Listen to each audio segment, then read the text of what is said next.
రేపు చేద్దాంలే, రేపుకి వెళ్దాంలే, ఇంకా సమయం ఉంది కదా, ఇంకో సంవత్సరం తర్వాత నేను బాప్తిస్మం తీసుకుంటాను, ఇంకో సంవత్సరం తర్వాత నేను చర్చికి వెళ్తాను, ఇప్పుడు ఏమైపోయింది, అంతేం పోయేదేం లేదు కదా అన్న మైండ్తో చాలామంది ఉంటారు.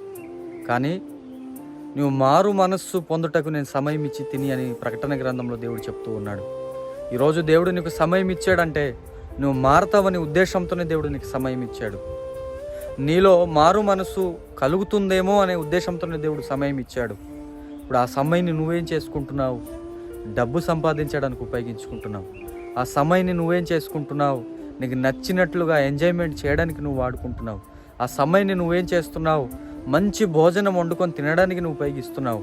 ఆ సమయాన్ని నువ్వేం చేస్తున్నావు అంటే ఈ లోకంలో అధికారాన్ని సంపాదించుకోవడానికి నువ్వు ఉపయోగిస్తున్నావు. కానీ దేవుడు నీకెందుకు సమయం ఇస్తున్నాడంటే నువ్వు మార్పు చెందుతావనే ఉద్దేశంతో దేవుడు సమయం ఇస్తున్నాడు.